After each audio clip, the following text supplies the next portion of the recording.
Bom dia. Então, a aula de hoje vai ser meio revisão, meio o último conceito e a princípio acabamos assim. Se tudo correr bem, acabamos a matéria da disciplina, matéria teórica. Depois é só exercícios. Também não há muito tempo para exercícios.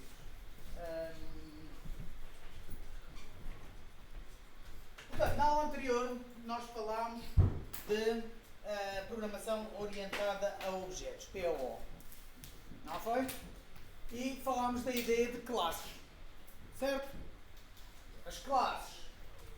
Definimos as classes como sendo um conjunto agregado de dados, não é? Que podem ter métodos. Ou seja, funções que dizem respeito apenas àquela classe, àquele pedaço de dados.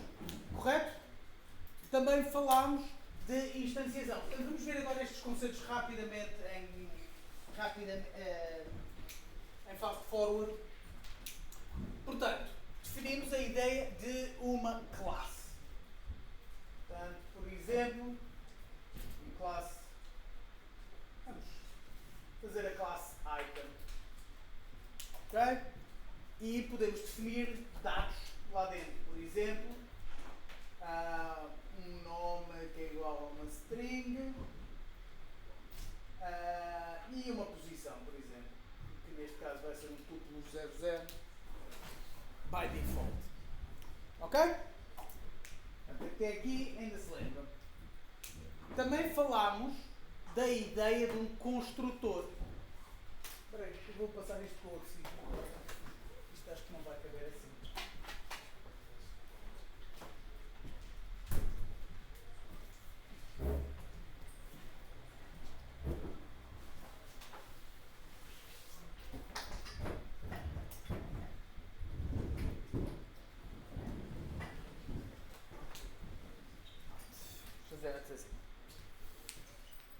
Também falámos da ideia de um construtor. O que é um construtor? É uma classe. Algo que vai construir variáveis. Não. O que é um construtor?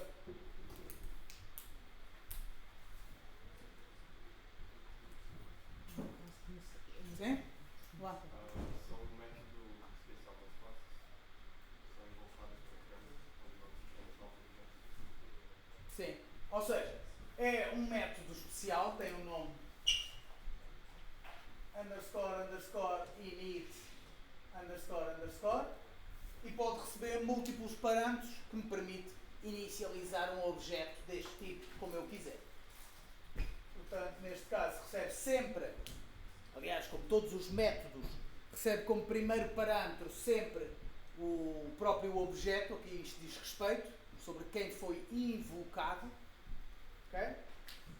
E neste caso vamos pôr aqui um nome e uma posição como parâmetros. Isto quer dizer que eu agora posso fazer aqui self nome igual a nome. Como falámos da última vez, não há conflito, porque isto é o self.nome, que é diferente da variável nome. A variável nome é esta aqui, self.nome é esta aqui. E não há qualquer tipo de conflito. Diz. Hã? Essa função é dentro da classe? Sim, dentro da classe. Que ela diz respeito a esta classe. Nós, todas as classes, na teoria, têm uma coisa deste género. É self.position igual a position. Estes nomes não têm de ser iguais, obviamente, já falámos sobre isso. Estes são só nomes. Ok? Certo? Portanto, se eu quisesse criar um novo objeto de tipo item, por exemplo, podia fazer item1 é igual a item, que é o nome da classe,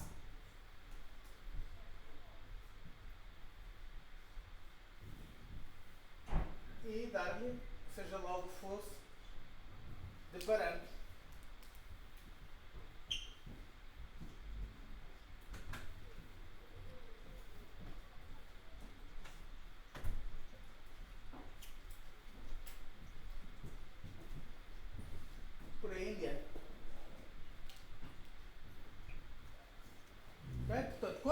faço isto, internamente o que acontece, podem pensar desta maneira, não é bem isso, novamente, isto são só simplificações, mas o que acontece é que, alguns na memória do computador, é criado um espaço suficiente para aquela coisa, para a classe item, para um objeto tipo item.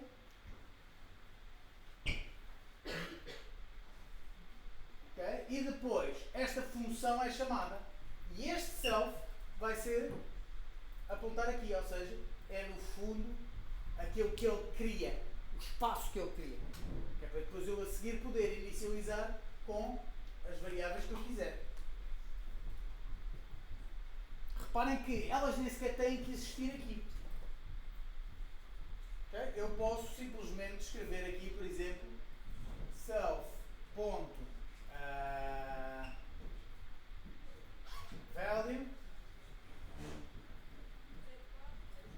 random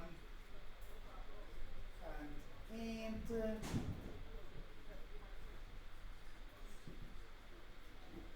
Por exemplo, reparem que a value não existe aqui, não precisa de existir.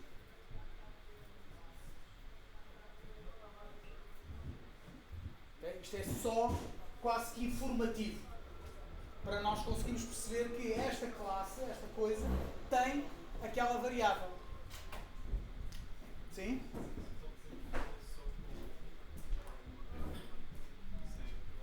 Exatamente. Não é considerado boa ideia. Porquê? Porque dá jeito que eu consiga olhar, especialmente aqui para o início da classe item, e perceber que tipo de dados é que ela vai ter lá dentro. Senão depois vou ter de andar a olhar para o init, para qualquer outra coisa, para perceber o que é criado ou não. Não é boa prática. Não. Normalmente nós temos que pôr logo a seguir coisas, por isso é que os tipos também têm de ser coerentes. Este position, por exemplo, não precisava de ser um tuplo. Eu podia chegar aqui e dizer 1, 2, 3, 4. Python é dinamicamente tipificado. Portanto, quando eu chegar aqui, isto vai passar a ser um tuplo. Ou vai passar a ser, seja lá o que eu passo aqui. Só que se eu faço isto, eu não tenho nada que me diga o que é que isto é normalmente. O que é que eu estou à espera que aquilo seja. Por isso é preferível usar tipos, etc., que sejam coerentes com aquilo que eu quero.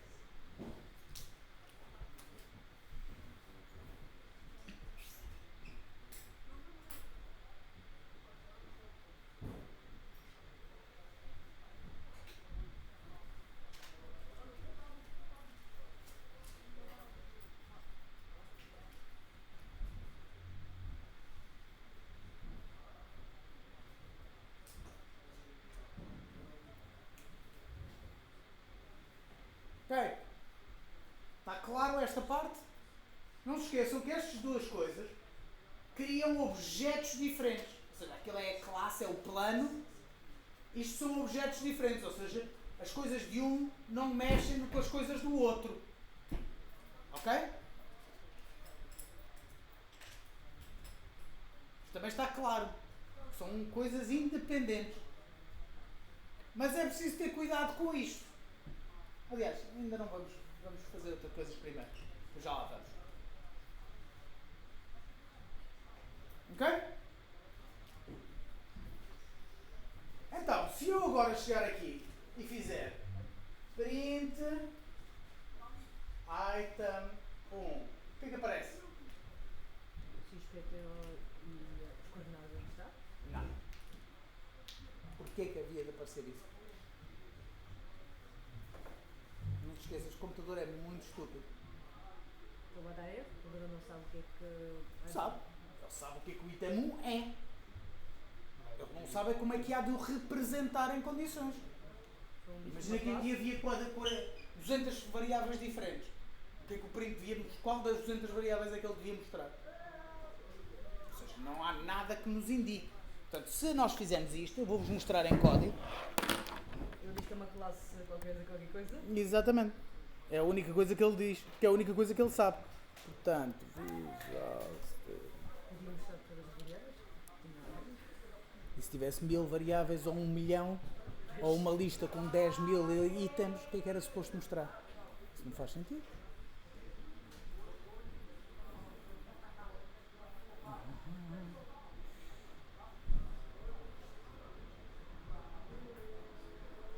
Já estão os TPCs mais recentes.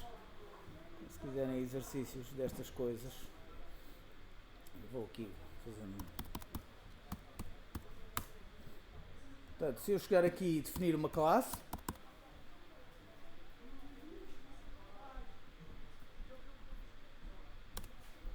como tem ali,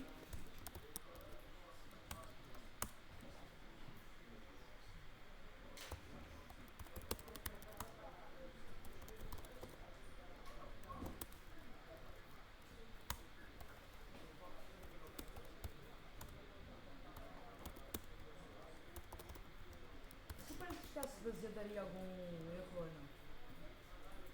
sim, um parênteses vazio não tem significado. Não tem um valor lá dentro. O parênteses só está a definir prioridades. No caso dos tuplos, quanto muito, se quisermos definir um tuplo que só tenha um valor, tinha de ser assim. Mas tinha de ter pelo menos um valor. Portanto, nome, position.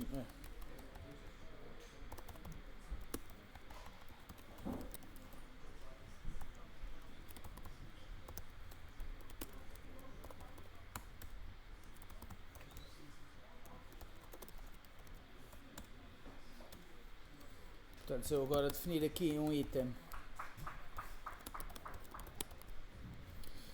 e vou definir um item que se chama Walter na posição 3, 3, 3, 4. Se eu agora fizer aqui o print do I1,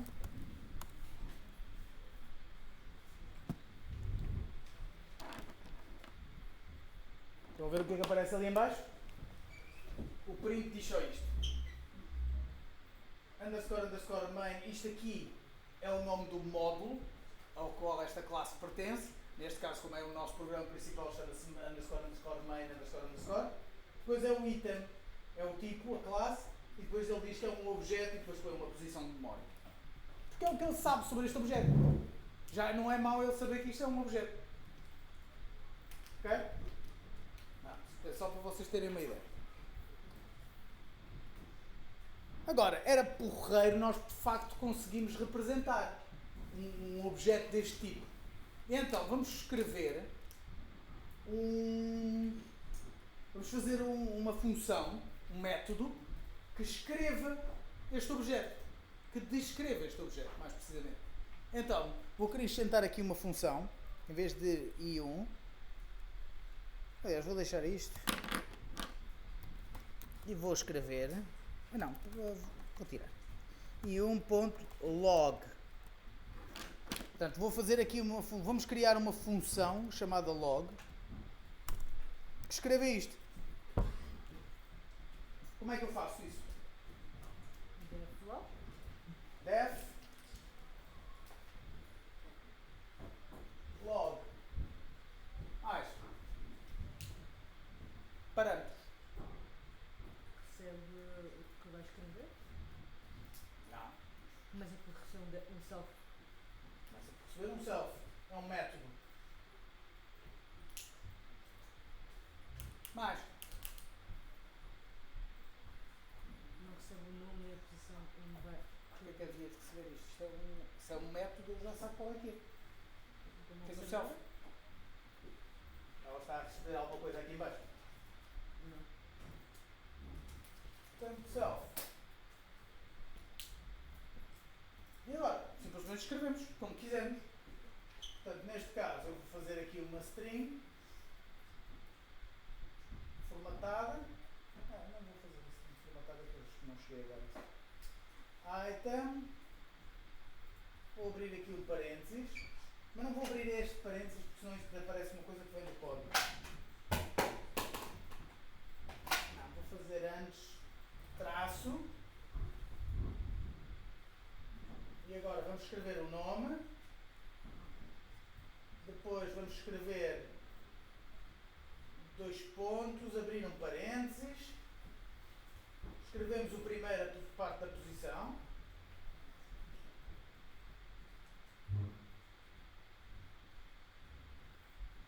Depois outro parênteses.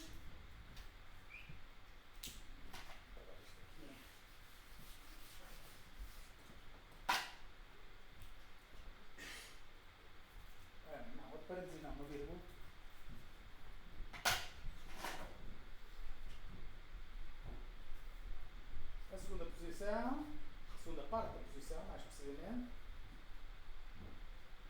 E um parênteses para fechar. Por exemplo? Sim, não? Não pomos letra maiúscula quando escrevemos os métodos? Hã?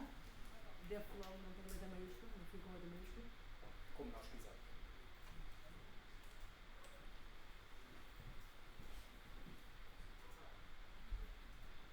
Está certo?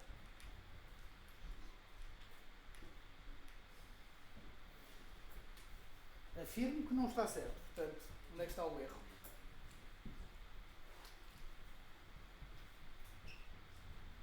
Não devia ser self em tudo. Qual é que é o valor de nome?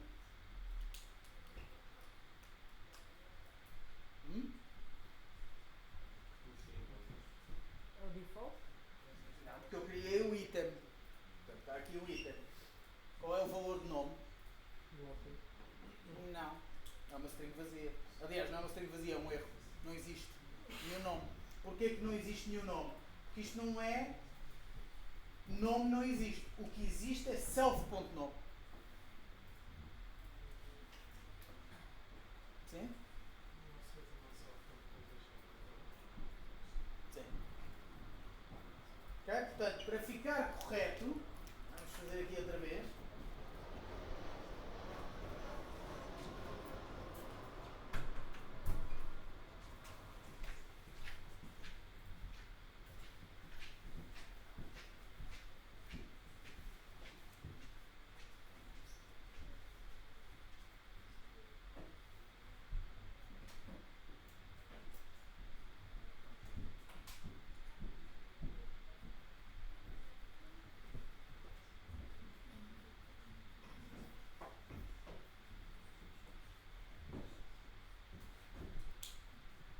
Ok? Portanto, isto está errado. Ele tem de levar ali os selfies. Se ele não leva os selfies, ele não sabe de que variável é que ele está a falar. Por isso é que nós temos de receber como primeiro parâmetro o objeto a qual nos estamos a referir. Há outras linguagens de programação em que isto não é necessário. Que ele consegue perceber que eu estou dentro de um método e como tal existe sempre uma variável, que nessas linguagens normalmente chama-se this, que diz respeito ao próprio objeto. O Python resolveu ir pela abordagem do JavaScript, etc. Que faz com que isso seja explícito em vez de implícito.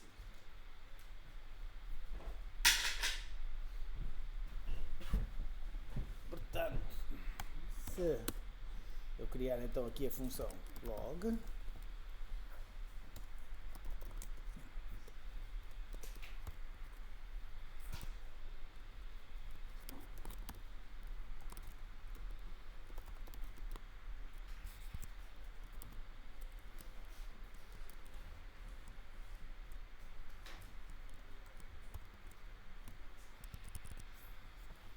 para de me pôr IntelliSense. Não quero IntelliSense.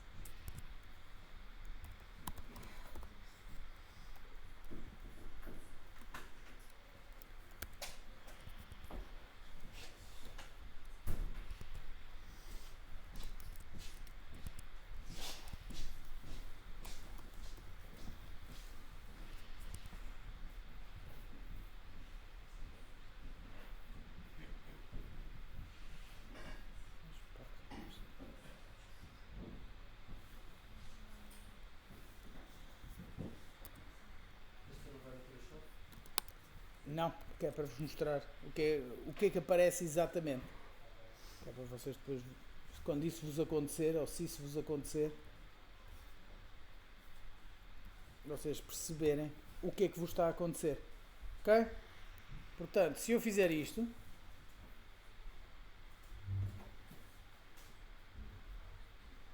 okay, sem os shelves ali, ele diz logo que o nome, nome, is not defined.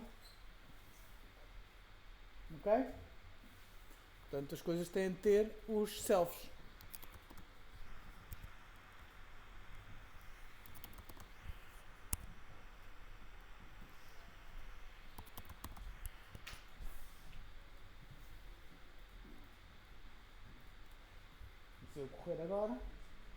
Então já aparece ali. Corretamente. Onde é que é o teu nome? Boa pergunta. Agora aquelas funções me aparecem-me um nano. Só deixa de aparecer quando eu ponho um retorno. Se não puser um retorno, ele dá-me sempre nano. Então não devia aparecer sequer. Estava ali a fazer um exercício e ele dá-me um nano. Tipo um retorno de nano para o nano desaparecer.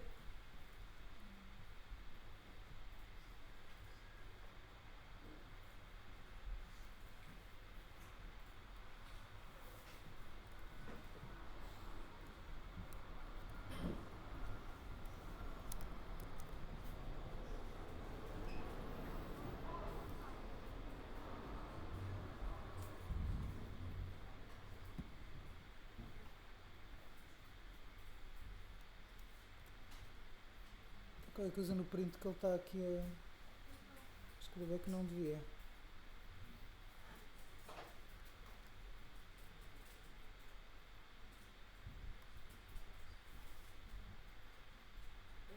Quando depois um retorno de nano, por exemplo, quando fiz isso, ele deixou de aparecer um nano. Acho que é um retorno. Mas isso entra tudo dentro da categoria do vou tirar a barra à parede sem perceber o que estou a fazer, que é o teu problema sempre. Não podes atirar a barra à parede. Percebe. Se eu não percebo, vou depois a seguir o quê? Ponho mais um número, ponho mais um return. Estou a tirar código. Não estou a compreender o que estou a fazer. Por isso é que eu estou a olhar para o código, para ver se percebo, em vez de... Eu, para resolver, é fácil. Se eu não escrever nada, não aparece nada. Não é? Sim, diz.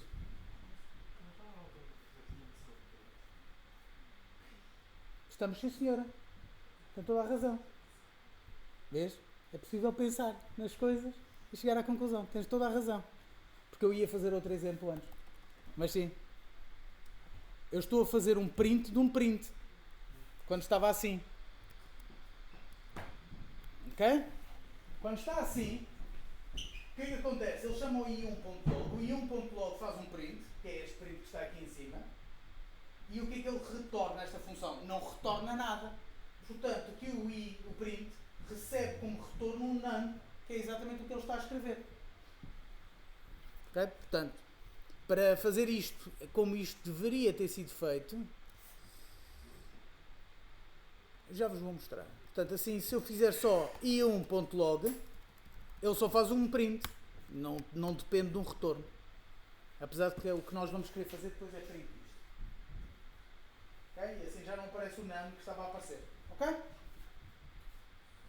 Bem observado.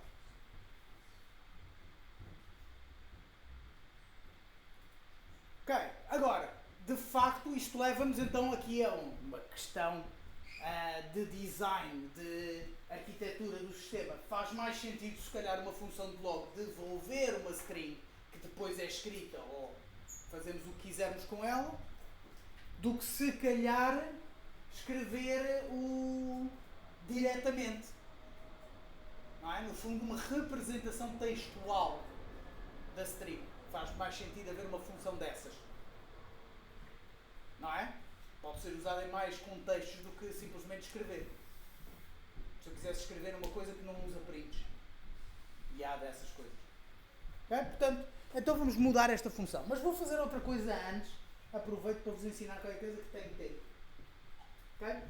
Vocês reparem que esta coisa toda aqui, este caminhão, eu acho que vou apagar o quadro. Vocês conseguem ler, não conseguem?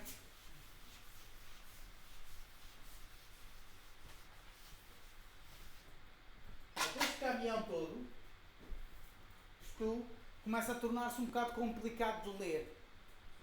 Não é? Existe uma maneira melhor de escrever isto. Porque o que nós queremos aqui é criar, no fundo, uma string e ir acrescentando valores de variáveis, etc., no meio dessa string, correto?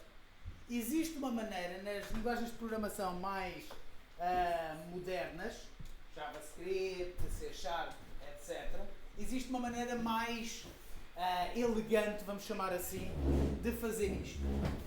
Okay? Que é usar algo que se chama... Eu não gosto deste nome, mas é o nome oficial. Interpolated strings. Ok? No fundo é uma maneira mais definida de formatar uma string. Eu vou-vos mostrar como é que é, porque acho que é mais fácil ver como é que isso se faz e depois ver o resultado. E eu depois explicar. Portanto, neste caso, eu podia ter feito aqui um return disto, não é? Portanto, é item, mas agora vou ter de andar aqui a fazer somas. Somado com self.nome, somado com isto tudo. Aqui este self-position eu vou ter de converter para string, porque senão não vai funcionar, correto? Não posso somar uma string e um inteiro. Não. Isto seria a maneira de fazer, de transformar a função de maneira a ela devolver uma string.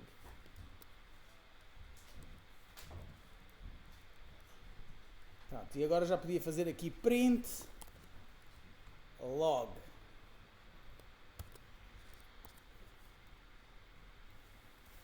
Ok? Isto funcionava. Não? O que é que faltou? Onde é que eu me esqueci de um parênteses? Ali. Um parênteses. Outro parênteses. Ah, está aqui um a mais. Está ali.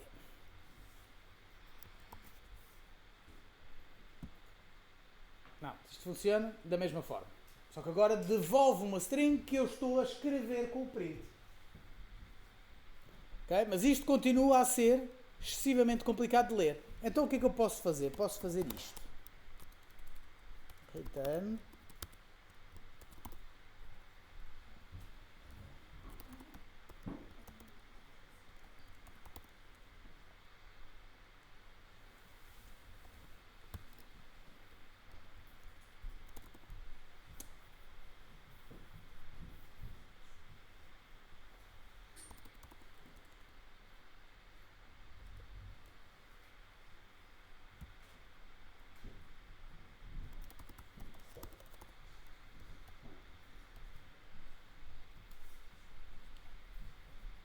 Agora está aqui a abrir coisas.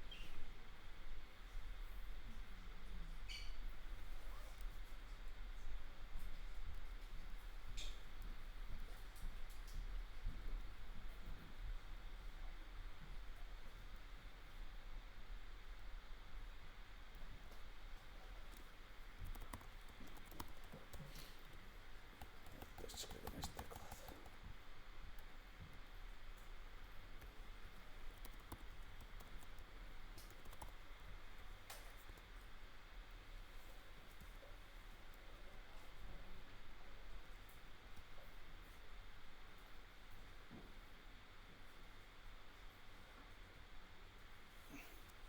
Vou apagar esta linha de baixo. Aliás, vou comentá-la só para depois podermos usá-la como comparação. Okay. Se eu faço isto, obtenho exatamente o mesmo resultado. Por acaso não foi exatamente o mesmo, porque eu tinha deixado ali, pus aqui mais um espaço do que na outra. Mas de resto, okay? O que é que então é uma interpolated string neste caso? Basicamente é uma string, é igual à string, só que começa por este F. Fora, não é dentro. F e abre aspas. E agora, tudo o que for escrito lá dentro vai ser posto literalmente. Exceto aquilo que nós pomos entre estas chavetas. Isto vai ser interpretado como código e vai ser interpretado e posto ali, convertido para string. Ou seja, por isso é que nós podemos fazer self.position 0 sem ter de converter para string. Ele converte automaticamente para string tudo o que estiver ali dentro. Ok? E fica um bocadinho mais compacto. Sim. Só tenho uma pergunta. Porquê é que estamos a fazer a converter para string os valores do tipo em separado em vez de só converter Nenhum motivo em particular. Foi só porque assim ficava mais comprido e parecia muito pior. Que era um bocado essa a ideia. Meramente demonstrativo. Mas sim, como a vossa colega disse, podemos agarrar e simplificar isto. Porque um tuplo já tem uma conversão para string que é exatamente o que nós queremos, que é abrir parênteses, primeiro valor, segundo valor, etc. por aí em diante, separados com vírgulas. Portanto, eu posso agarrar e fazer só isto. E ele vai funcionar à mesma.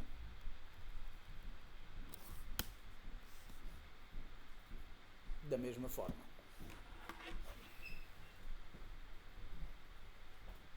Ok?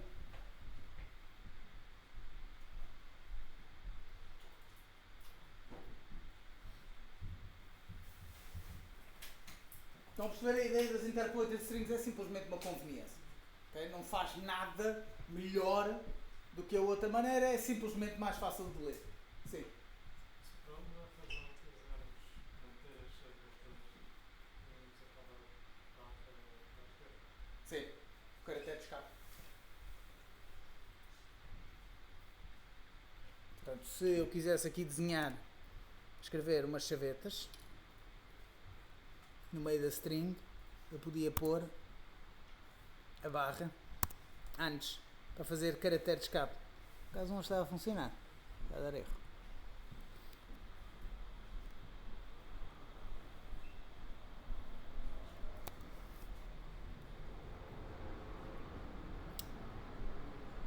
Não, é dupla chaveta, acho eu. No C Sharp é que é com barra. Deixem-me confirmar, para aí, para não vos estar a induzir em erro.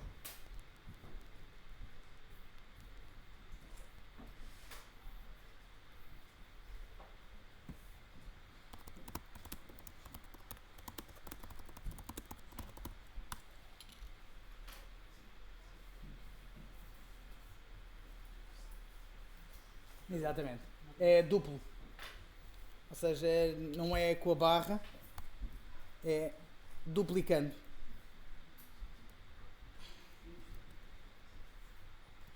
Portanto, assim ele vai desenhar só, apesar de estarem ali duas.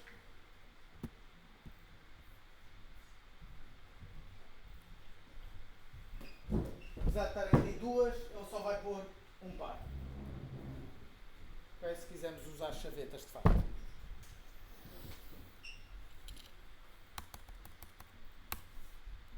Ok?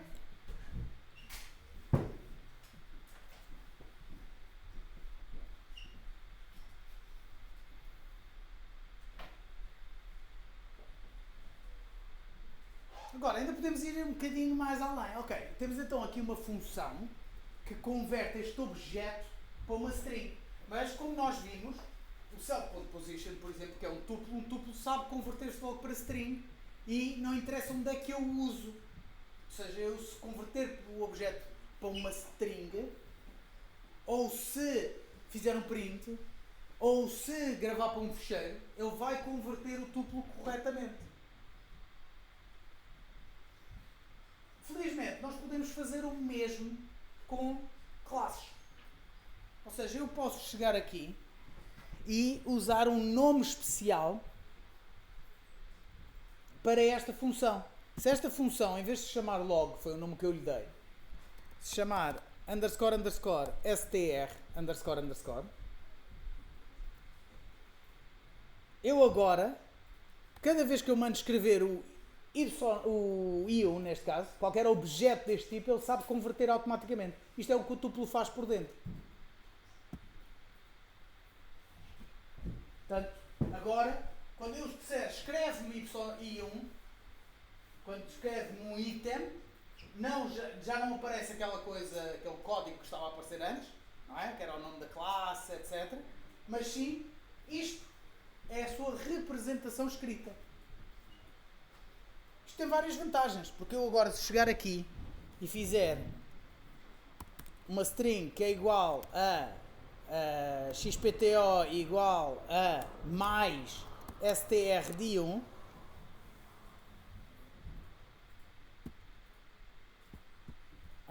tenho de escrever. E se escrever entre os SS,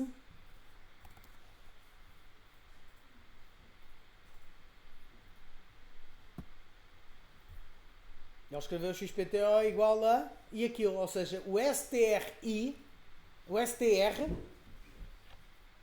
passou a ser uma chamada àquela função. Okay? Que é uma função especial. Aliás, todas as que começam com underscore são especiais. Há mais uma ata delas que fazem coisas engraçadas. Se tivermos tempo ainda vamos ver isso. Ok? Portanto, isto no fundo é uma função que dá-me uma versão textual de um objeto. Ok? Agora, vou-vos chamar a atenção aqui para uma coisa. Vamos criar aqui uma lista. E ela vai ter 2 itens. Vou pôr aqui um item. 2 itens.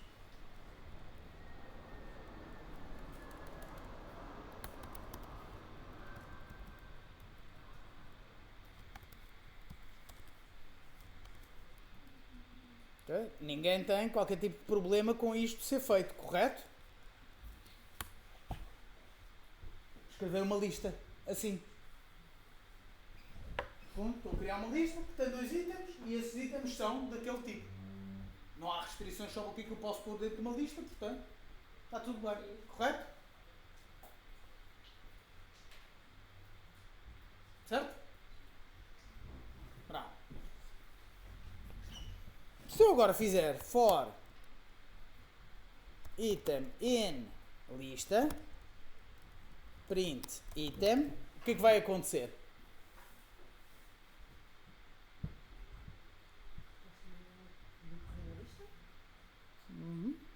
Se eu fizer play, sim senhor, ele foi ao primeiro item da lista, para ele é igual se aquilo é um número, uma string ou um objeto, foi ao primeiro, guardou, armazenou a referência para isso ali na variável item e eu mandei escrever item. Como ele sabe que item é daquele tipo, ele foi chamar aquela função, deu-lhe um formato textual e foi isso que foi escrito. Não é surpreendente, correto? Ser isto.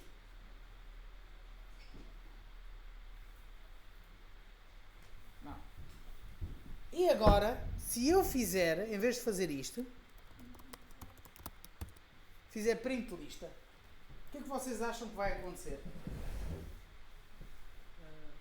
Lá os pentes retos e escrever o que está lá dentro, não?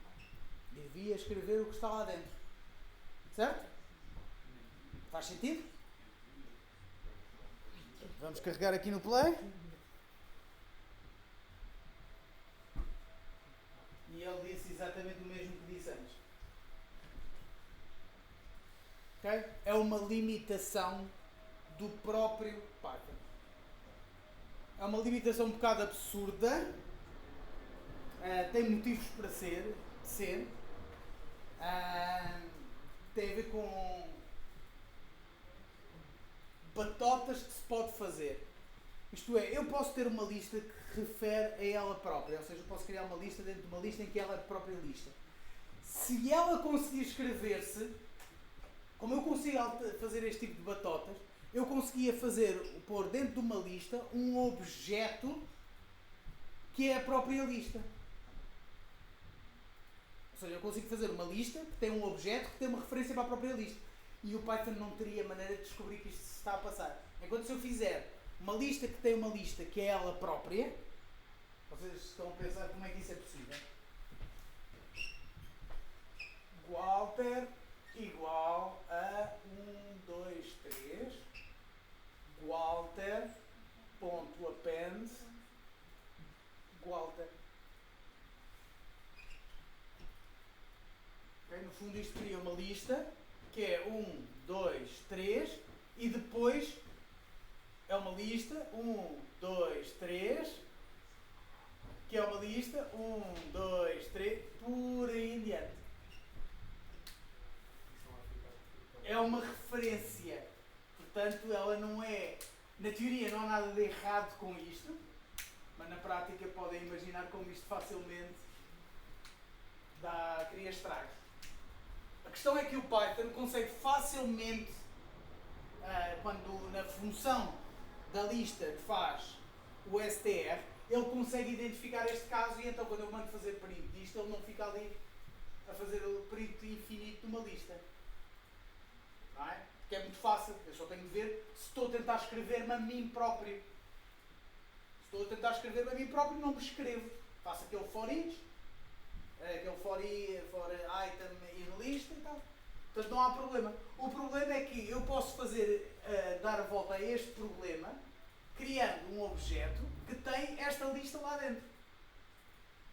E então ele aí não consegue identificar que está a tentar referir-se a si próprio. Portanto, como é que os tipos do Python resolveram isto? É discutível se essa seria a melhor solução possível, etc.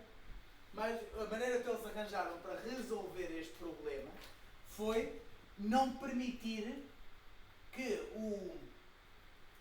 que esta função seja usada quando está a iterar os membros de uma lista. Ou seja, esta função, o str da lista, não usa os strs das outras funções, dos tipos de dados que estão lá dentro. Pronto, foi uma maneira deles não fazerem esta recursividade infinita. Ok? Portanto, este é o motivo. Mas, pronto, isto é só para vocês não estranharem que isto aconteça. Porque ele não está a usar o str, está simplesmente a usar o default da conversão para uma string. Portanto, para impedir aqueles problemas. Não sou grande fã deste tipo de soluções nas linguagens de programação. És parvo demais para usar uma coisa, portanto não te vou deixar usar uma coisa. Acho que essa responsabilidade deve ser sempre passada para o programador, mas é muito comum nas linguagens de programação pós-1990, como o Java, JavaScript, Python, etc., que gostam de tomar decisões pelo programador. Ok?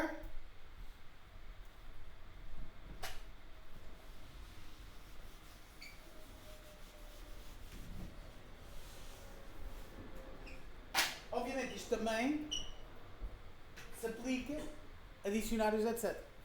É o mesmo motivo. Okay? Portanto, se eu tiver aqui um dicionário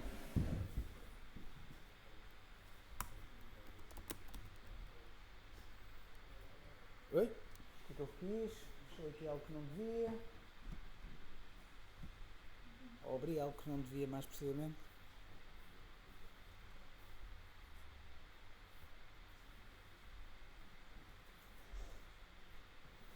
Dicionário.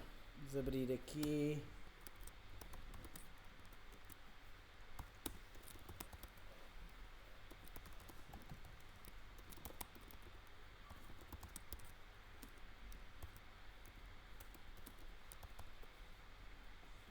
Se eu fizer isto e mandar escrever, acontece exatamente a mesma coisa. Ou seja, ele diz que o valor vai para isto.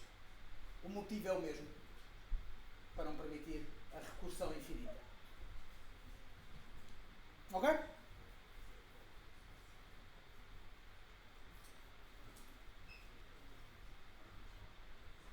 Vamos voltar então à parte de objetos, construtores, etc. Vou deixar aqui o meu conversor para string.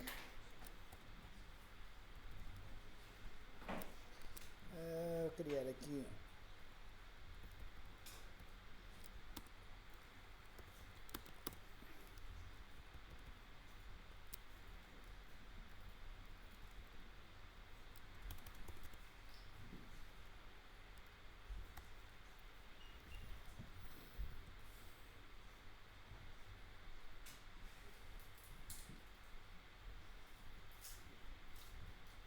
ok. Muito bem. Portanto, então temos aqui uma classe definida, etc. Alguma dúvida sobre isto? Classes, construtores e métodos? Sim. Se eu puder explicar também sobre essa parte do self, Uhum.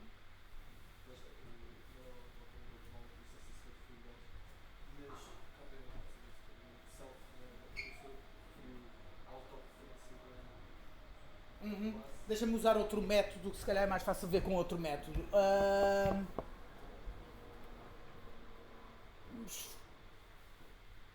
Vamos fazer aqui um método que se chama moveTo, que recebe uma nova posição. Ou seja, o que nós queremos, aliás, antes de definir o método, vamos pôr aqui em código o que nós queremos que aconteça. Portanto, eu já tinha aqui o meu item, já estava alguns definido e eu queria fazer y1 moveTo e queria lhe dar uma nova posição. Portanto, temos um objeto, por exemplo, que se teleporta periodicamente para um sítio qualquer aleatório. Because I feel like it. Okay? Portanto, tenho uma função moveTo.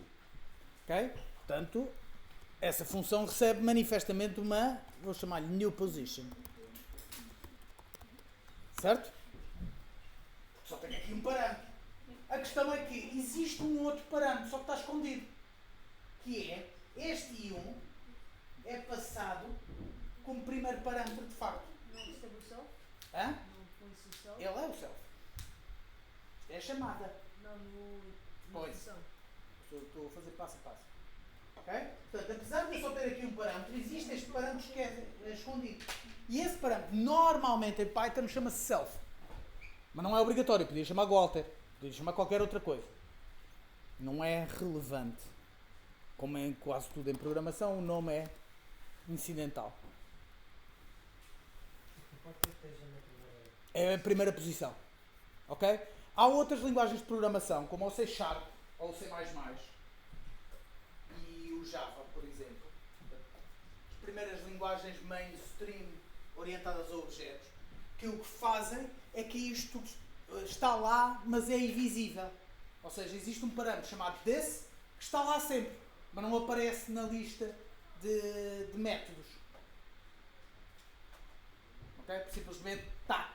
Portanto, neste caso, eu tenho de ter aqui um self, e então o self.position vai ser igual ao new position.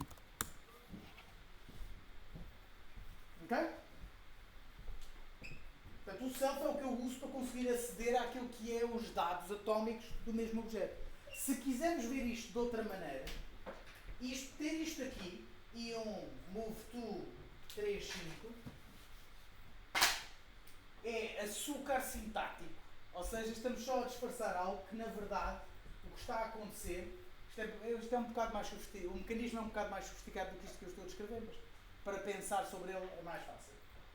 Que é item, pensa no item, a classe, como um dicionário, e eu estou a aceder à função moveTo que está nesse dicionário, e estou-lhe a passar o I1 e a posição. 1, 3, 5.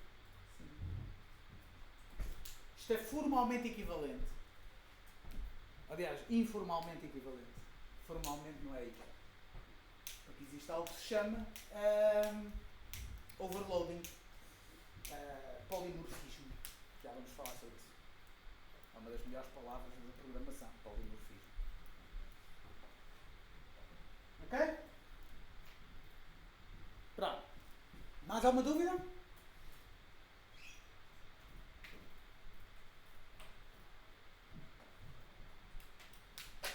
Pronto.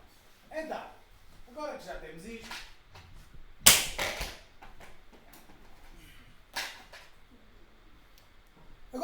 isto, como nós falámos também na última aula, temos a ideia de herança. Ou seja, eu posso ter um objeto que é algo parecido com isto. Ou seja, se eu tenho um item, eu agora posso ter tipos específicos de itens neste caso. Por exemplo, eu podia ter gear. O que é gear neste sentido, neste contexto? Estamos a falar de coisas que podem ser equipadas pelo jogador. Ok? Portanto, vamos partir da ideia que nós temos temos itens e esses itens podem ou não ser equipados. Alguns itens, que são os tipos gear, são equipáveis. Então, vamos definir para já a ideia de que um item pode ser equipado. Portanto, vou criar aqui uma função. Eu vou tirar este moveTo, já não preciso dele, só porque o espaço é pouco. E então, vou fazer uma função que é equip e itens normalmente não podem ser equipados. Portanto, retorna false. Eu vou aqui. Portanto, eu aqui posso perguntar ion. Espera aí, que isto não está bem. Vou por aqui. O i2. Ion can equip. Estou a escrever simplesmente. E se o i2 can equip.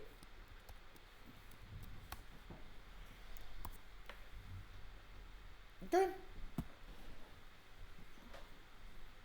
E se nós formos ver aqui o resultado,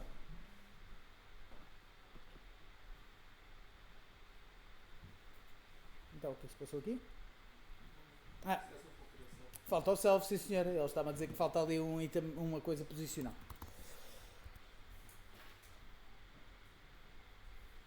False, false. Nenhum deles pode equipar. Claro. Okay? Então, agora vamos criar esta nova classe guia. Então eu posso escrever aqui classe gear e dizer que esse gear é também um item. Ou seja, ele não é apenas uma classe chamada gear. É uma classe chamada gear que é simultaneamente um item. Portanto, se eu agora tiver aqui uma função can equip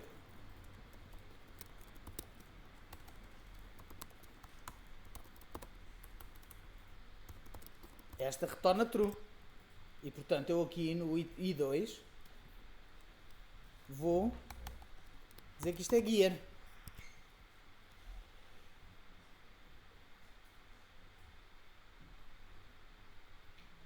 Ok? E agora vou fazer play. O que é que vai acontecer?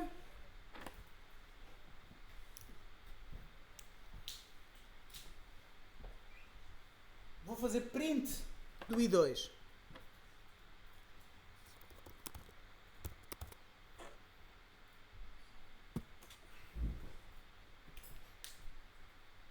Reparem que no gear eu não tenho cá a conversão para string. Eu não tenho sequer o construtor.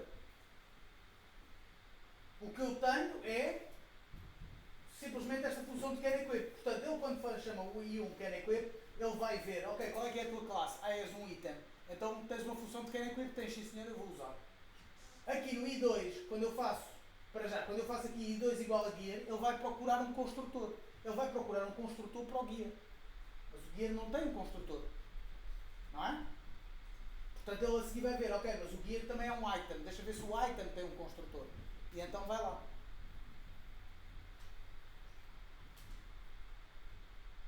Aqui, quando ele chega aqui, i2 canEquip, o que ele vai ver é se o i2 tem um canEquip, neste caso tem, portanto vai chamar esse em vez de chamar o do i1.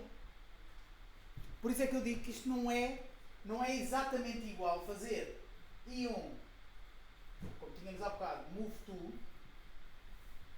blá blá blá, não é estritamente igual a move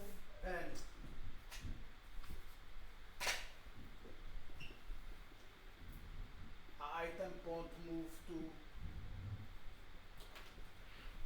Não é a mesma coisa porque não é a mesma coisa porquê? Porque aí este mecanismo não existia.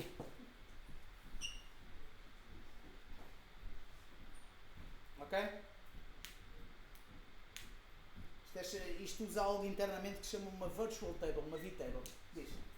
Desta vez no i2 não apareceu lá main, item, guia. O quê? Para que esta vez não apareceu tipo lá main, item e depois a posição da memória? Porque tenho definido a conversão. Apesar de eu estar a escrever um gear, ele tem tudo o que o item tinha. Por isso é que aparece como item e não aparece como gear. Ok? Capiche?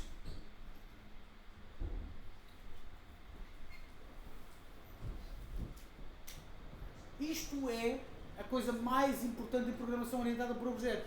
Esta possibilidade de um objeto agir como se fosse uma coisa diferente. Se vocês virem o que é que o TPC4 que eu pus no Moodle,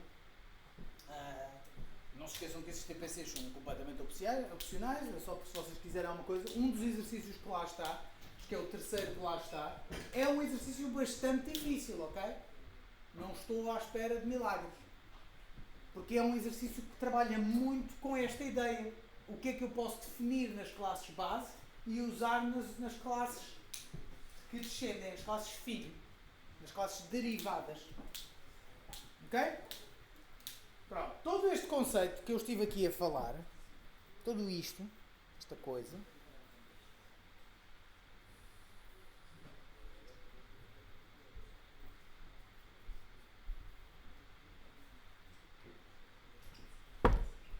isto que eu acabei de falar é o polimorfismo. É o nome desta propriedade. Ok? Polimorfismo vem do, acho eu que é latim. Se não é latim, é grego. Há de ser um dos dois. Hã? É possível, por acaso está-me a cheirar mais a grego do que a latim. Mas polimorfos, ou seja, muitas formas. Ou seja, enquanto tudo aquilo que nós vimos até agora, todas as coisas que nós vimos, são uma coisa. É um inteiro, é um booleano, é uma lista, é um dicionário. Uma e só uma coisa. Okay? No caso de objetos polimórficos, nomeadamente objetos, os objetos podem ser múltiplas coisas. Okay? Por exemplo, neste caso nós temos o item e o gear. Gear é uma classe derivada de item. É como isto se chama. Okay? Quer dizer que qualquer objeto, qualquer instância de gear não é um gear apenas. É um gear e é um item. Okay? Apesar de nós, quando falamos coloquialmente, nós dizemos, isto é um gear. Mas não é um gear. É um gear e é um item. E se houvesse mais coisas assim, mas se ainda tivéssemos aqui outra coisa, por exemplo, elmos. Um elmo é um gear que é um item. É as três coisas em simultâneo. Não é uma delas. Não há uma que é mais importante. Há uma que tem a prioridade. Ou seja, se eu tiver uma função definida aqui, mesmo que ela esteja definida nestas outras, ele vai chamar esta aqui. Ok? Portanto, a ideia é esta. E se eu tiver aqui guia, mas também tiver aqui gem, eu tenho aqui outro tipo de item que só tem valor.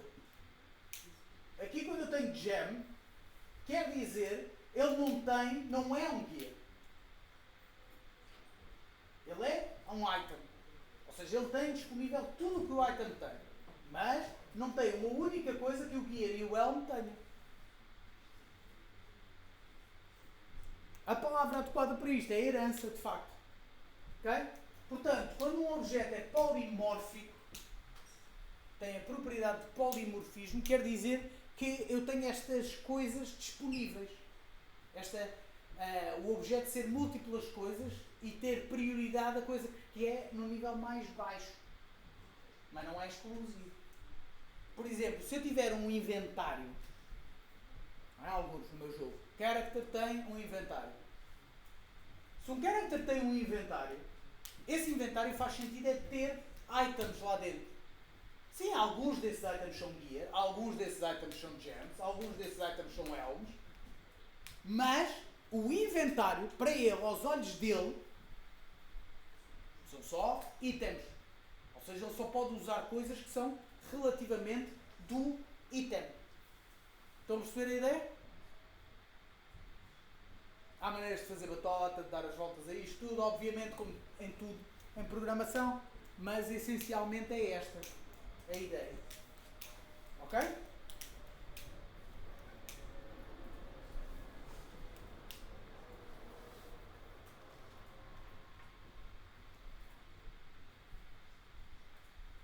Então vamos ver aqui duas ou três coisas. Sim, diz. Só tenho uma dúvida. Se, por exemplo, temos uma lista onde temos dois equipamentos que têm o mesmo nome e, por exemplo, nessa lista temos quatro coisas, quatro itens Uhum.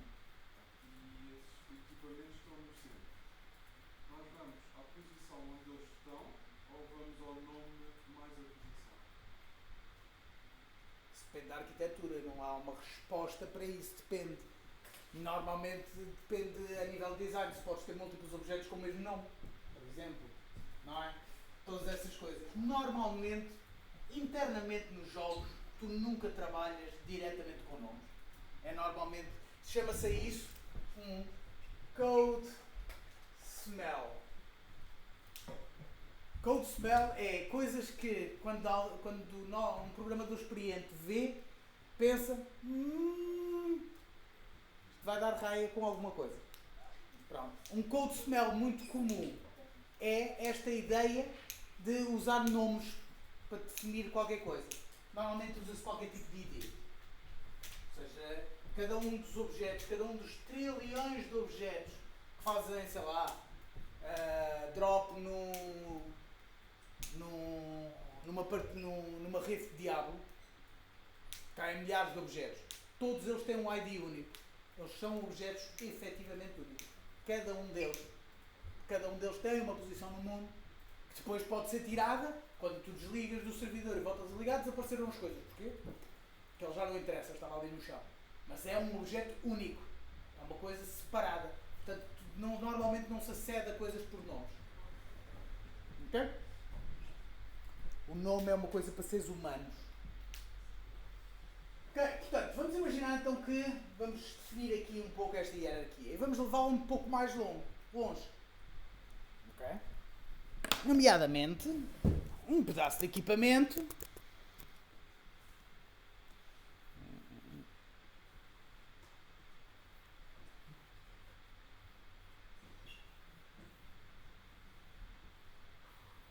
Ok? Portanto, temos então aqui o pedaço de equipamento. E vamos definir aqui slots. Porque me apetece definir slots. Portanto, vou fazer aqui uma lista de slots. Head, chest, dominant hand.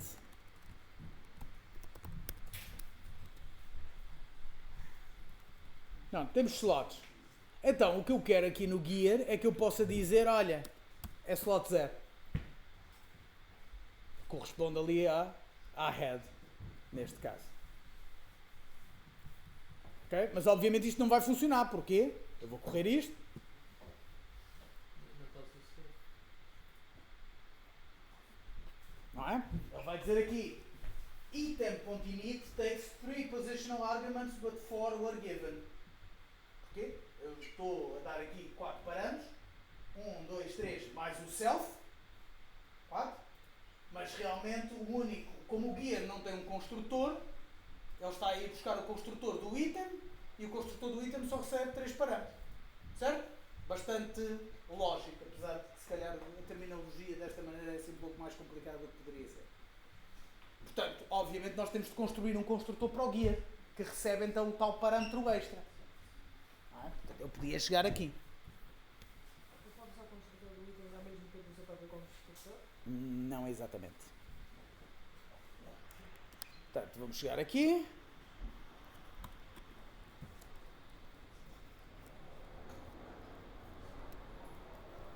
Recebemos então aqui mais um parâmetro. E vamos dizer que self.slot igual a slot. Certo? Faz sentido, não é? Portanto, se eu agora fizer play, isto já funciona. Já escreve isto tudo bem e tal. Tenho então a slot. Vamos aceitar que a slot está bem. Já vamos pôr aí uma coisa para ver se de facto está a ficar bem com a slot. Mas, reparem, Este pedaço de código, aliás, consigo. Não, não.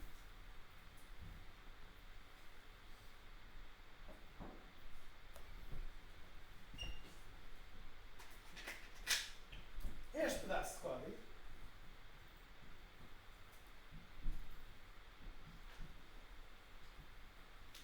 é igual a este pedaço de código. Eu não gosto de repetir código. Por vários motivos. Vamos imaginar que, para já, que o item, de repente, tinha um parâmetro extra. Eu ia ter de acrescentar não só esse parâmetro extra no item, como também no guia. Ia andar à procura de coisas. Ou que a inicialização agora tinha mais um passo. Ia ter de acrescentar o código aqui e ia ter de acrescentar o código aqui. Sim?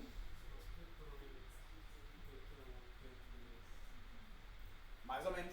É o que vamos fazer.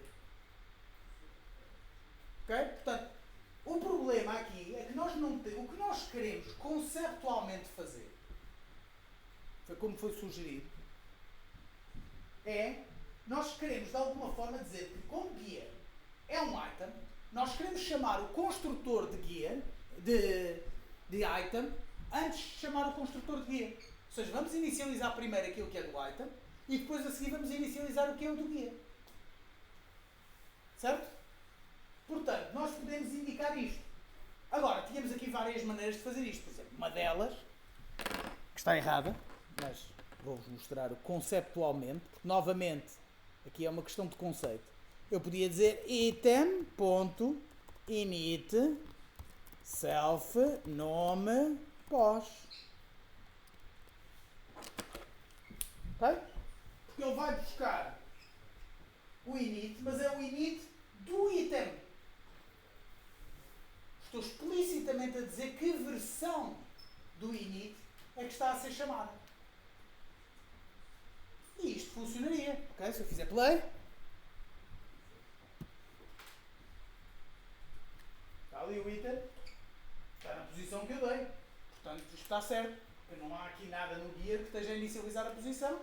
Portanto, se está ali a posição certa, é porque ele está a ser inicializado. Agora, para já, isto implica que eu tenho sempre de saber qual é que é o acima. Ou seja, eu tenho de... ou seja, se eu agora de repente resolvesse pôr aqui um nível intermédio, eu ia ter de mudar todas as referências para item que estavam dentro do guia. A outra opção é, em vez de usar aqui item, usar uma função que me diz, que me dá qual é que é a classe pai, que é a função super. E isto faz basicamente a mesma coisa. A única diferença é que se eu... não deu. Super init. Desculpa. Aqui já não preciso do self. Já explico porque é que não preciso do self. Okay? Isto faz exatamente a mesma coisa que aquilo que nós vimos. Ok? No fundo, o que é que aconteceu aqui? O que é que este super faz? E porquê é que eu não preciso de pôr o self ali, neste caso? O que o super faz duas coisas. Em primeiro lugar, devolve-me uma referência para o próprio objeto. Ou seja, ele devolve-me o self. Mas não é um self normal. É um self como se ele fosse um objeto da classe pai. Ou seja, o super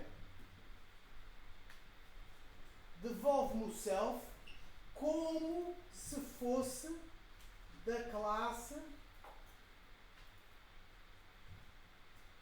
pai. O que é que quer dizer isto? Quer dizer que eu agora, quando digo, por exemplo, init, estou a chamar da classe pai. Porquê? Estou, no fundo, o super remove-me o polimorfismo. Ok? Portanto, este self aqui é um guia. Correto? Quando eu chego aqui, este self é do tipo guia, que também é de tipo item. Mas ele essencialmente o seu tipo primário é o tipo guia. Correto? Mas quando eu faço super, o que ele vai fazer é devolver-me o self, mas como se ele fosse simplesmente um item. Ele deixou de ser um gear e passou a ser única e exclusivamente de tipo item. Portanto, eu posso usar sempre o super para chamar uma função do nível acima.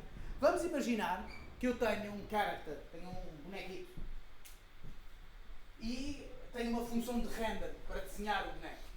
E o boneco desenho. Entretanto, eu tenho um character especial que eu quero que tenha um efeito especial em cima. Quero que ele desenhe o character e depois ponha um sistema de partículas.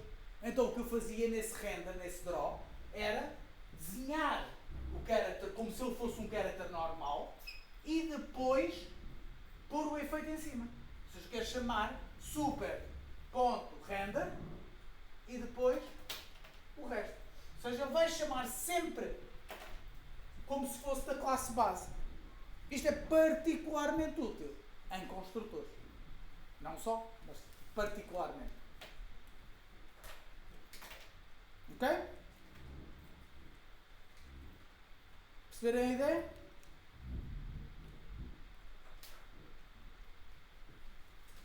Portanto, isto vai redefinir sempre o objeto. Ok, então, se eu quisesse melhorar aqui agora um bocadinho, vamos fazer a sua própria versão do toString. Portanto, este é str. Portanto, vou copiar aqui. E aqui vou só mudar aqui para gear.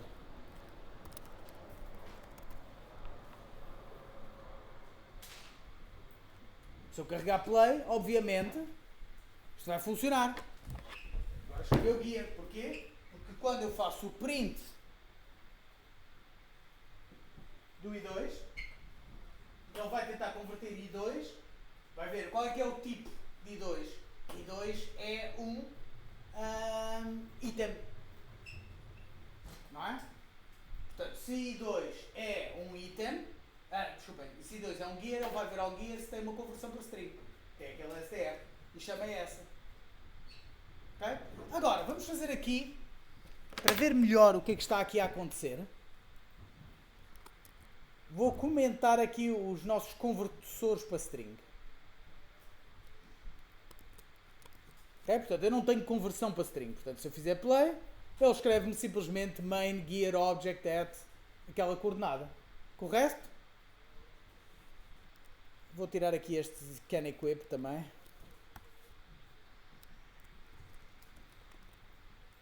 E agora, o que é que acham que vai acontecer quando eu fizer isto?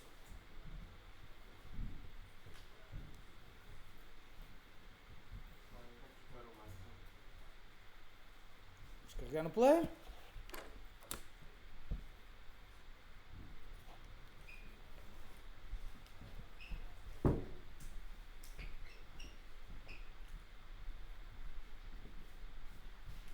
Aquela função só existe quando eu estou a executar métodos. Ela não existe fora dos métodos. Porquê? Porque ele não faz ideia. O super não é uma função propriamente normal. Porque não se esqueçam que o super é uma função que está a transformar inerentemente como é que os dados são interpretados. Okay? Outras linguagens de programação pode-se fazer isto. Noutras linguagens, porque aí o super funciona levemente diferente. Existe a ideia, está agarrado a um tipo de objetos, qual é que é o seu tipo. Linguagens tipificadas podem fazer isto. Mas uma linguagem como o Python, que é dinamicamente tipificado, não consegue fazer isto. Apesar de que já houve propostas para acrescentar, etc. Porque precisamente facilita a vida de educadores. Que é muito mais fácil para mim explicar isto se eu tiver acesso ao super do que não ter, que é o caso.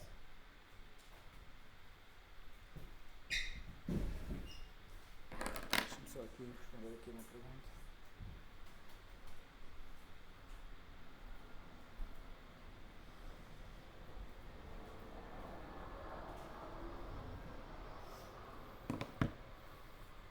Ok.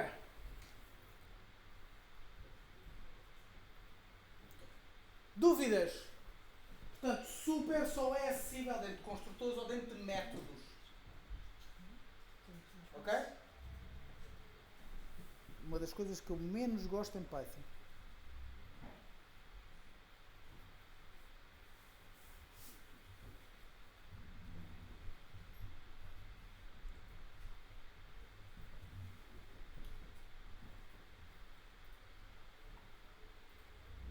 Vamos ver se não me esqueci de nada.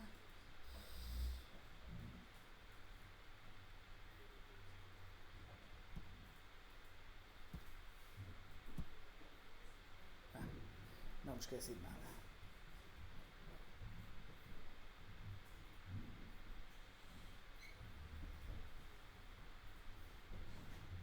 Portanto, o último quiz vai ser sobre isto.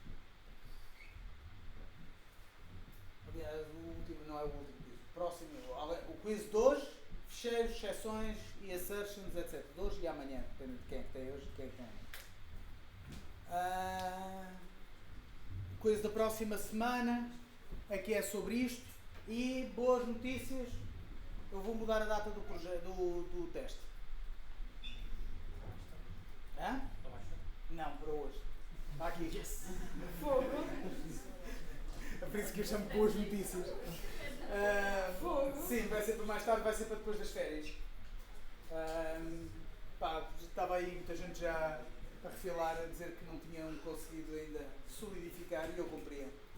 Portanto, como temos tempo, vai ser provavelmente, eu depois marco e aviso no Moodle, mas em princípio será na primeira semana depois das férias. Na quarta-feira dessa semana. Se eu conseguir sala. Mas depois temos 6 quiz, não é? Provavelmente vão ser menos que 6. É provável que vão ser só 5. Mas quer dizer que vamos ter um outro quiz depois de. Em janeiro, então. Provavelmente. Provavelmente. Logo vejo, consoante a carga, etc.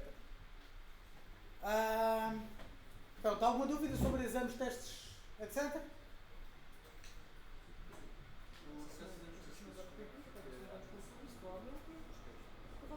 Eu depois vejo, porque eu vejo isso normalmente consoante a análise dos resultados.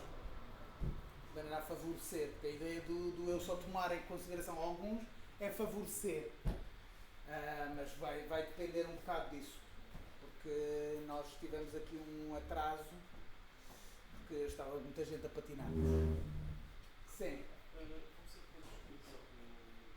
É isso que eu ainda não tenho a certeza. Provavelmente sim. Provavelmente vamos chegar por 5. Se forem 5, é provável que 3 a 4 sejam considerados para a nota final. Dependendo de como é que eu vi que estão as notas. Ok? Pronto. Vamos só então ver mais, como ainda temos mais de meia hora, vamos só ver mais uma coisa, que é uma coisa que dá algum jeito, okay? Que é outra destas funções, destes métodos especiais. Okay? Vamos falar de um método especial chamado underscore, underscore, add, underscore, underscore. Portanto, eu vou apagar aqui este código. Nós chegámos a fazer mais ou menos uma versão disto na última aula. Portanto, eu vou definir aqui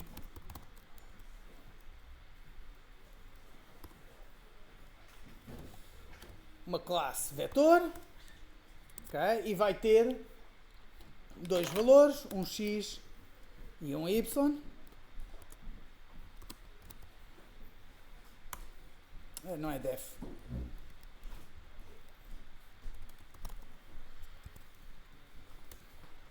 Ok, eu agora podia definir então aqui um init que recebe um x self, x e y, que faz com que self.x é igual a x e self.y igual a y.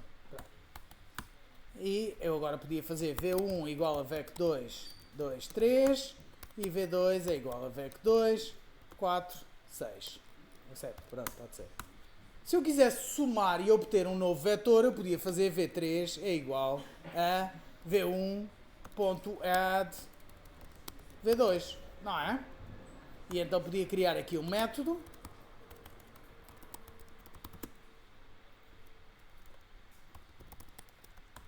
que retorna um novo vetor que é igual ao self.x mais other.x.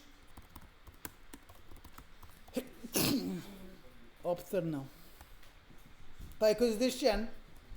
E vou também definir aqui então a minha conversão para string, que é para conseguir ver isto de forma mais interessante. E portanto, __ str, self, e isto retorna uma string formatada que diz xy é igual a, porque me apetece que isto seja assim,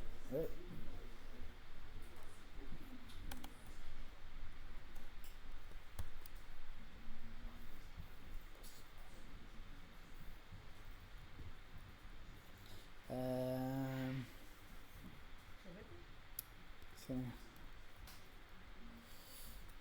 Self.x self.y. Portanto, se eu fizer isto e print v3, obtenho o resultado que eu esperaria, não é? Correto?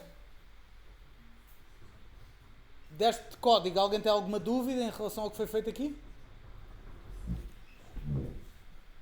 Pode ser dar jeito para um quiz. Oh, Diego.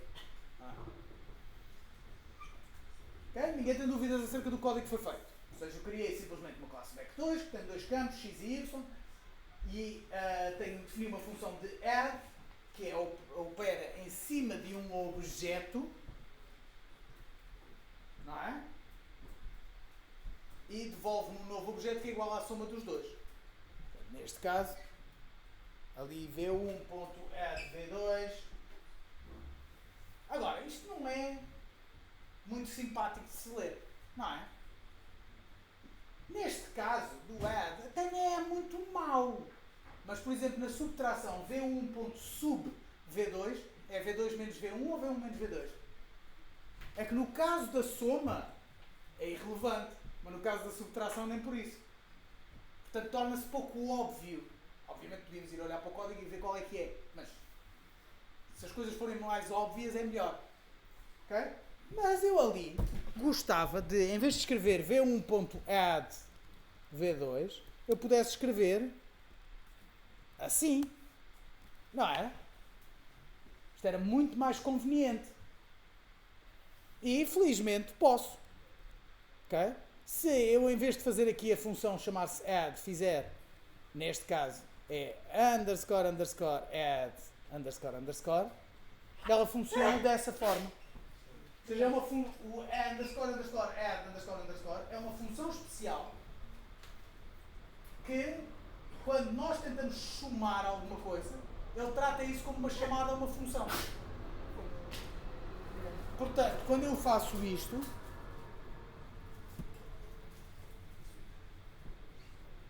ele consegue perceber que eu estou a falar da soma daquelas coisas. Ou seja, o que ele vai agarrar é isto, é v1 é um vector 2. Então, deixa-me ver se o v1 tem uma função de add. __add __. Tem, sim senhor. Então posso usar isso e passar o segundo operador como segundo parâmetro. Sim. Quando nós passamos o __, por exemplo, no caso do add, é uma função já interna do Python ou nós estamos a adicionar os underscores para formar uma função? Nós estamos a criar uma função. O que nós estamos a fazer, no fundo, é dizer ao Python, ele já tem estas funções internamente. Okay? E normalmente o que ele faz é que estas funções devolvem inválido. Uma exception. Nomeadamente, se eu não tiver esta definição.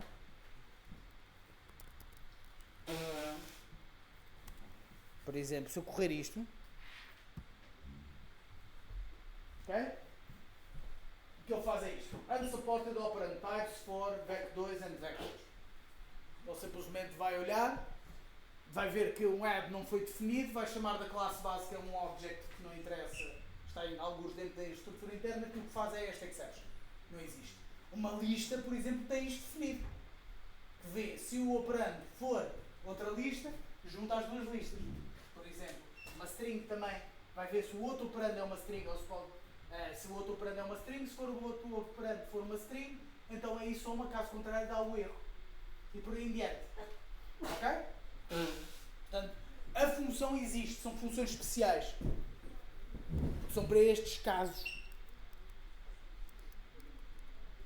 Okay? Da mesma maneira que existe o add, também existe o sub. Portanto, eu posso fazer aqui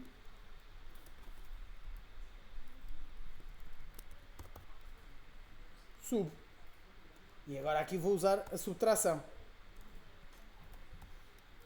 Basta apenas pôr só a operação que queremos, que graças ao sub e ao add podemos logo fazer isso, não é? Sim, porque estas funções existem. Também existe o multi, o div, true div, etc. Não vou entrar por todas as que existem, que são mesmo muitas. Ok? Portanto, se eu agora aqui puser assim, isto já funciona também.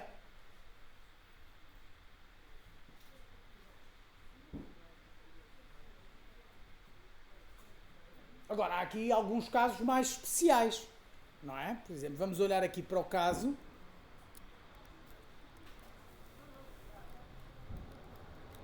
da multiplicação.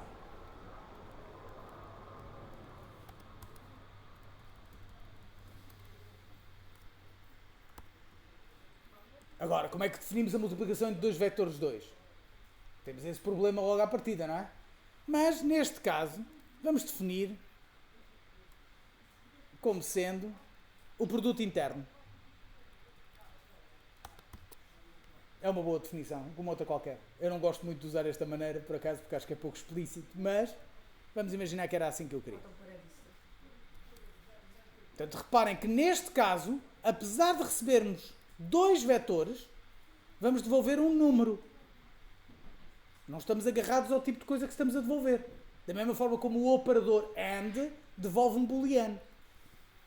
Ou seja, o vetor, o multiplicar, pode devolver qualquer tipo que eu queira.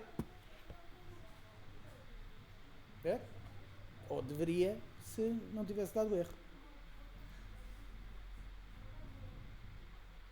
Há um plus lá dentro do múltiplo. Não sei se... Não é essa a ideia. O que ele se está a queixar? É que eu não consigo ler aqui. Desculpem, acho que não é mult. Acho que é mul. É isso. Sorry. Mas não pode saber todas as linguagens de programação de cor. Ok? Agora, temos aqui um problema. A multiplicação, há muitos outros tipos de multiplicação, não é? Por exemplo, em termos de vetores, nós sabemos que podemos multiplicar um vetor por um escalar. Por exemplo, vezes 2. Mas, obviamente, isto vai falhar. Porque ele vai chamar aquela coisa, mas other.x não existe. Certo? Não é preciso pôr vector 2 e depois entre parênteses aquele texto todo? Quando o senhor fez a soma e a adição, pôs vector 2 entre parênteses, self... Eu não estou a devolver um vetor, estou a devolver um número. Produto interno. Certo? Portanto, ele aqui tem um problema. Então, o que é que eu poderia fazer aqui? Tinha de verificar o tipo das coisas, do que é que estamos a receber. E, portanto, eu teria de ver aqui... Espera aí, que eu tenho de verificar aqui uma coisa.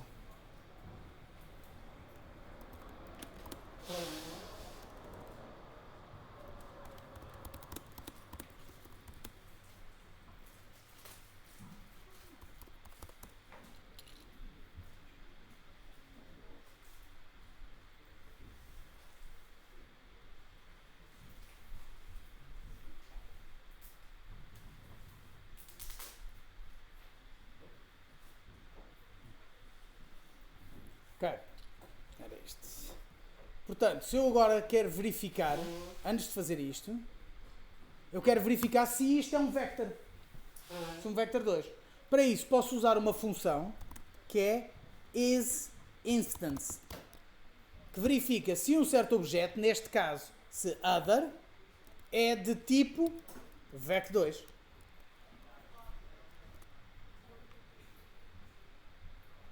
E caso isto não seja verdade, vamos fazer return self x vezes other mais self y. Aliás, neste caso então ele faz vec2 de self x vezes other, self y vezes other. Ok? Portanto, o que ele vai verificar? O isInstance é uma função interna do Python que verifica se o objeto dado, como primeiro parâmetro, se é de uma certa classe. Reparem que, no nosso caso anterior, vamos imaginar que tínhamos ainda aquela hierarquia, gear, item, que tem gears, não é? Se eu fizer um objeto i1 é igual a gear, blá blá blá, se eu fizer isInstance i1 item, isto vai dar true. Ele é um item. Também é um gear, mas é um item. Ok?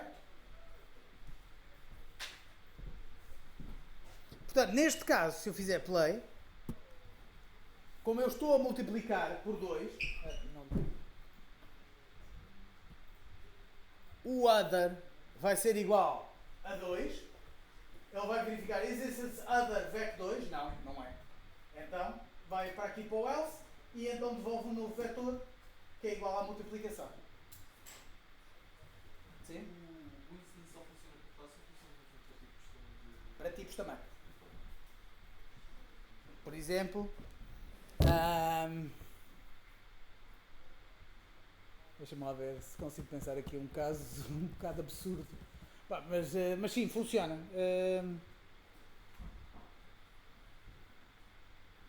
Um exemplo é que é mais complicado de arranjar. Uma string, sim. Portanto, eu podia verificar aqui elif isInstance other string, porque uma string é uma classe. Sob o ponto de vista interno, uma string, um booleano, um inteiro, um float, tudo isso são classes. Sort of. Não têm a hierarquia e são passadas por valor em vez de... Ou seja, depois têm umas regras diferentes e não sei o quê internamente. Mas conceptualmente são classes. Em quase todas as linguagens de programação. Porque senão significava que tinha de haver muitos pedaços de código que são ao lado para casos especiais. E ninguém gosta disso. Portanto, neste caso, se for uma string vector, vamos só tornar assim mesmo, string vector, porque sim.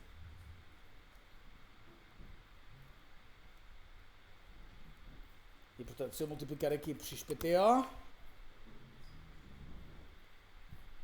devolve string vector.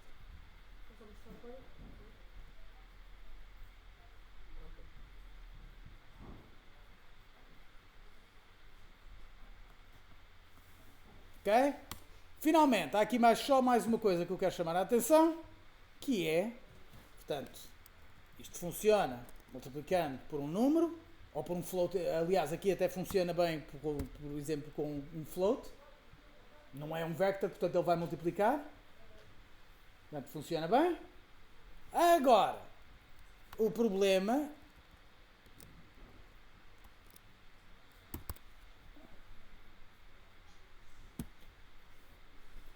falhou. Porquê? Porque ele vai olhar para o 3.6, 3.6 é um float, ele vai tentar multiplicar o 3.6, vai tentar chamar a função mu do float, que não sabe tratar um vector, obviamente. Certo? Há uma solução para isto, bastante simples, é definir uma outra função.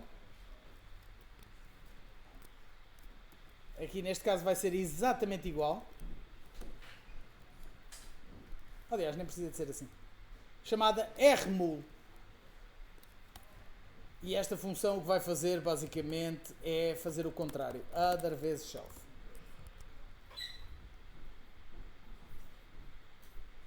Vai inverter os operandos. Não? Não, self... Ah não, pera, desculpa. Tem de ser self vezes other. Que ele já vai invertido por natureza. Basicamente aqui vou chamar a mesma coisa. Ok, o que é que está aqui a acontecer? Basicamente, quando ele não consegue encontrar, quando ele vai procurar primeiro, aqui, ele vai procurar primeiro o trecho float, neste caso, se o float tem uma operação de mu, consiga aceitar o vector 2 como segundo parâmetro. Se não, ele vai procurar no segundo operando se existe uma função chamada rmu. Se existir, vai chamar com os operandos trocados. Para garantir que consegue fazer isto. Porquê é que ele não faz isto automaticamente, chamar o mu? Porque há sítios em que as ordens são importantes. Portanto, ele tem de saber se é da esquerda para a direita ou da direita para a esquerda. Por exemplo, se vocês estivessem a fazer uma classe de multiplicação de vetores, era importante.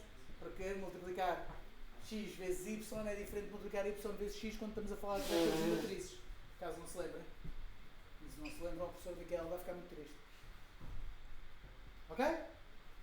Pronto, obviamente que isto é assim um tópico, eu não vou pôr perguntas, quanto muito ponho uma pergunta de escolha múltipla sobre isto. Mas isto é bom para vocês saberem que existe. A minha vida como programador de Python mudou depois disto. Porque dá muito mais jeito, o código fica muito mais limpo escrever vetor v1 mais v2 do que estar a escrever v1.add, abrir parênteses v2.mul de 5 a dividir, não, é dividir ponto div, e por aí em diante é muito mais difícil de ler, uma expressão matemática normalíssima que estamos habituados a ler. Ok? Dúvidas? Não. Em princípio, próxima aula é revisão, mas é obrigatória, ok? Esta não é daquelas facultativas fixe, que aparecem 4 pessoas. Ok? Portanto, a próxima aula, quarta-feira, é aula normal, mas de revisão de matéria. Próxima segunda-feira não vou dar aula. Não estou cá. Portanto, não há aula. E a aula de tarde? Hã? Não, essa há, normalmente. E pronto, vou fazer a chamada.